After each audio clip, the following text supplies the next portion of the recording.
அடுத்து வரப்போகிற 3 நாட்களுக்கும் கனமழை பொறுத்தவரை இரவு நேரங்கள்ல தொடர வாய்ப்புகள் இருக்கு. எந்தெந்த மாவட்டங்கள் சொல்லி நம்ம பார்க்கலாம். நண்பர்களே மறக்காம நீங்க லைக் பண்ணுங்க, சப்ஸ்கிரைப் பண்ணி தொடர்ந்து சப்போர்ட் பண்ணுங்க. துல்லியமான வானிலை அறிக்கையை பெற்றுக்கொள்ளுங்க. இந்த ஜூலை மாதங்கள் பொறுத்தவரைக்கும் ஆரம்பம் முதலாகவே பரவலாக நமக்கு மழை பொறுத்தவரை பெய்து கொண்டிருக்கு.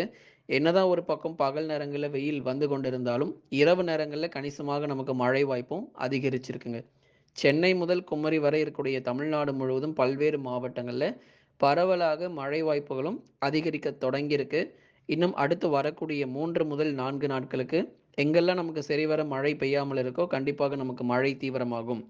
இந்த கனமழை அதிகரிக்கக்கூடிய நாட்கள், எந்த நாள்ல கனமழை ரொம்ப கடுமையாக இருக்கும் அப்படின்னு பலரும் கேட்டிருந்தாங்க. ஜூலை 12 மற்றும் 13ஆம் தேதிகள்ல தமிழ்நாட்டுல கனமழை ரொம்பவே தீவிரமாக இருக்கும். இந்த இடைப்பட்ட நாட்கள்ல நமக்கு மிதமான மழை மட்டுமே எதிர்பார்க்கலாம்.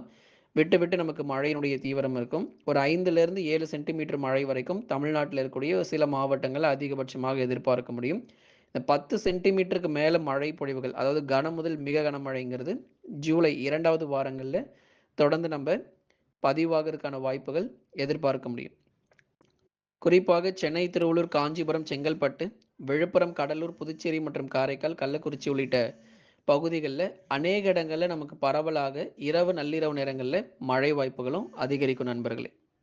டெல்டா மாவட்டத்தில் இருக்கக்கூடிய தஞ்சை, நாகை, திருவாரூர், அரியலூர், பெரம்பலூர், திருச்சி மற்றும் புதுக்கோட்டை உள்ளிட்ட மாவட்டங்களிலும் அநேக இடங்கள்ல வானம் ஓரளவு மேகமூட்டமாக மாலை நேரங்கள்ல காணப்பட்டாலும், இரவு நேரங்கள்ல லேசானது முதல் மிதமான மழை கணிசமாக பதிவாகக்கூடும்.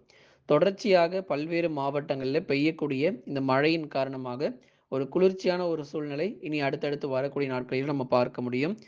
வட தமிழக உள் மாவட்டங்கள் வேலூர், திருப்பத்தூர், ராணிப்பேட்டை, திருவண்ணாமலை, சேலம், கரூர், நாமக்கல், திருப்பூர் மற்றும் ஈரோடு உள்ளிட்ட மாவட்டங்களிலும் அநேக இடங்கள்ல நமக்கு மழை வாய்ப்பு அப்படிங்கிறது அதிகரிக்கும். உள் மாவட்டத்துல இதுவரைக்கும் எங்கெல்லாம் நமக்கு மழையானது சரிவர பெய்யாமல் இருக்கோ அங்கேயும் கனமழை கொட்டி தீர்க்கும். கடந்த 24 மணி நேரத்தில் நம்ம பார்க்கிறோம் ஈரோடு போன்ற மாவட்டங்கள்ல பரவலாக நமக்கு மழை வாய்ப்பு கிடைச்சிருக்கு. கிருஷ்ணகிரி, தருமபுரி, ராணிப்பேட்டை உள்ளிட்ட மாவட்டங்களிலும் பகுதியாக மாவட்டம் முழுவதும் நமக்கு மழை வரல அப்படின்னாலுமே கூட ஒரு சில இடங்கள்ல மழை பகுதியாக பரவலாக கனமழையும் பதிவாக தொடங்கியிருக்கு. அதனால நள்ளிரவு மற்றும் அதிகாலை நேரங்களிலும் இந்த மழை வாய்ப்புகளை நீங்க எதிர்பாருங்க. மேற்கு தொடர்ச்சி மலையொட்டிய மாவட்டங்கள் நீலகிரி, கோயம்புத்தூர், தேனி மற்றும் தென்காசியில் தற்போது வரக்கூடிய நாட்கள்ல மிதமான மழையும், ஜூலை 2வது வாரத்தில் கனமழை ரொம்ப தீவிரமாகவும் இருக்கும். இந்த நீலகிரி மாவட்டங்கள்ல அடுத்த வாரத்துல கன முதல் மிக கனமழை எச்சரிக்கை இருக்கு. தேனி, தென்காசி மற்றும் கோயம்புத்தூர் உள்ளிட்ட மாவட்டங்களிலும் அடுத்து வரக்கூடிய 2வது வாரங்கள்ல பரவலாக நமக்கு மழை தீவிரமும் உறுதியாக அதிகரிக்கும் நண்பர்களே. தென்மேற்கு பருவமழை பொறுத்த வரைக்கும் கேரளா, கர்நாடகா மற்றும் மகாராஷ்டிரா மாநிலங்கள்ல ரொம்பவே தீவிரமாக இருக்கு. இனி வரும் நாட்கள்ல காவிரி நீர்பிடிப்பு போன்ற பகுதிகளிலும் பெய்யக்கூடிய கனமழையின் காரணமாக தொடர்ச்சியாக மேட்டூருக்கு வரக்கூடிய நீரின் அளவும் அதிகரிக்கும். தமிழ்நாடு முழுவதும் தென் மாவட்டங்கள் முதற்கொண்டு பரவலாக மழை கிடைக்கும். மதுரை முதல் குமரி வரை இருக்கக்கூடிய பகுதிகளுக்கும் இடைவெளி விட்டு கனமழை எதிர்பாருங்க. சிவகங்கை போன்ற மாவட்டங்களிலும் பரவலாக நமக்கு மழை தீவிரமாக தொடங்கியிருக்கு. தொடர்ந்து ராமநாதபுரம், தூத்துக்குடி உள்ளிட்ட கடலோர பகுதிகள், தென் மாவட்டத்தில் இருக்கக்கூடிய கடலோர பகுதிகளுக்கும் இனி வரும் நாட்களில் கணிசமாக மழை வாய்ப்புகளும் அதிகரிக்கும். லைக் பண்ணுங்க, சப்ஸ்கிரைப் பண்ணி தொடர்ந்து சப்போர்ட் பண்ணுங்க.